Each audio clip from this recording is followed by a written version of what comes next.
Hi friends, welcome है आपका अपने चैनल पर। आई होप आप सब खुश होंगे, मंगलमय होंगे।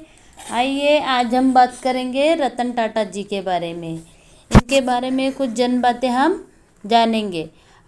इनका जन्म 28 दिसंबर 1947 को ब्रिटिश राज के दौर में मुंबई में एक पारसी परिवार में हुआ था। वह नवल टाटा के बेटे थे जिनका जन्म सूरत में हुआ था और बाद में उन्हें टाटा परिवार में गोद ले लिया था। 1948 में जब टाटा 10 वर्ष के थे तब उनके माता पिता अलग हो गए और बाद में उनकी दादी और रतन जी टाटा की विधवा नवाजबाई टाटा ने उनका पालन पोषण किया। रतन टाटा जी के दादाजी का नाम भी रतन टाटा जी था। उन्हें गोद ले लिया। नवल टाटा जी की सिमोन टाटा से दूसरी शादी से उनका एक छोटा भाई जिम्मी टाटा और एक सौतेला भाई नोएल टाटा था जिनके साथ उनका पालन पोषण हुआ। टाटा ने 8वीं कक्षा तक मुंबई में कैंपियन स्कूल में पढ़ाई की।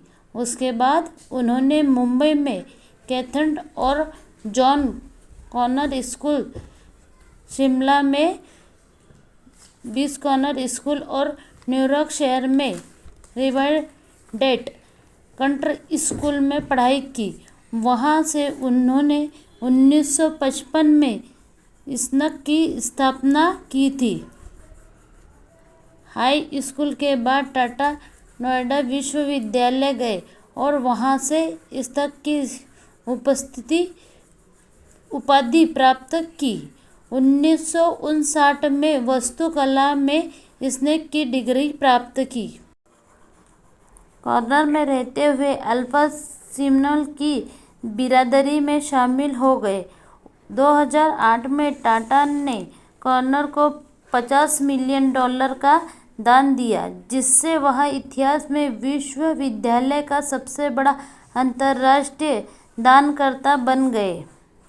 व्यवसाय 1970 के दशक में रतन टाटा जी को रतन समूह में प्रबंधक पद पर नियुक्त किया गया था। वह शुरू में सहायक कंपनी नेशनल रेडियो एवं इलेक्ट्रॉनिक को पुनर्जीवित करने में सफल रहे, लेकिन आर्थिक मंदी के दौर में वह विफल हो गई।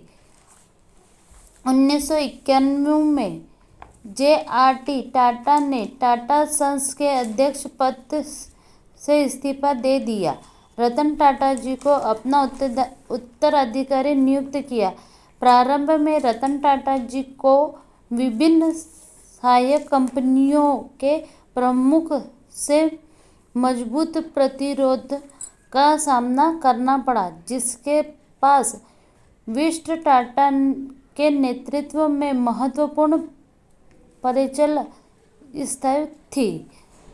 जवाब में रतन टाटा जी ने शक्ति को मजबूत करने के उद्देश्य से कई नीतियां लागू की, जिनमें सेवानिवृत्ति की आयु निर्धारित करना, सहायक कंपनियों को सीधे समूह कार्यकाल में रिपोर्ट करना और सहायक कंपनियों को टाटा समूह ब्रांड के निर्माण में अपने मुनाफे का योगदान करने की आवश्यकता शामिल की। रतन टाटा जी ने नवाचार को प्राथमिकता दी और युवा प्रतिभाओं को कई जिम्मेदारियां सौंपी। उनके नेतृत्व में सहायक कंपनियों के बीच और ओलंपिक संचालन को कंपनी व्यापारी संचालन में सुव्यवस्था किया गया। साथ ही समूह में वैश्वीकरण पर ध्यान केंद्रित करने के लिए असंबंधित व्यवसायों को छोड़ दिया। रतन टाटा जी की निजी जिंदगी। टाटा जी ने कभी विवाह नहीं किया। उनकी कोई संतान नहीं थी। 1911 में रतन टाटा जी ने कहा था, मैं 4 बार विवाह के निकट पहुंचा, किंतु प्रत्येक बार भय या किसी अन्य कारणवश पीछे हट गया हूं, इसलिए मैं अब कभी विवाह नहीं करूंगा। सम्मान। रतन टाटा जी को विभिन्न क्षेत्रों में उनके योगदान के लिए कई पुरस्कारों से सम्मानित किया गया। इसमें शामिल है पद्म भूषण 2000 में भारत सरकार द्वारा उद्योग एवं व्यापार क्षेत्र में यह सम्मान दिया गया।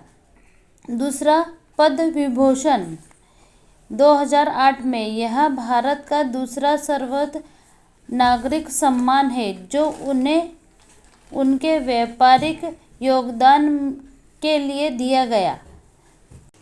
जर्मनी का आदेश 2014 में उन्हें जर्मनी के राष्ट्रपति द्वारा इस आदेश से सम्मानित किया गया था।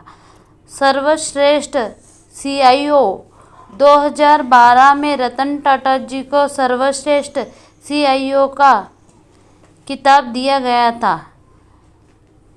लाइफ टाइम अचीवमेंट अवार्ड, यह पुरस्कार उन्हें 2012 में दिया गया था। रतन टाटा जी एक बहुत अच्छे व्यक्ति थे। आपको मेरा वीडियो पसंद आता तो लाइक कीजिए, सब्सक्राइब कीजिए, शेयर कीजिए। Thank you for watching me.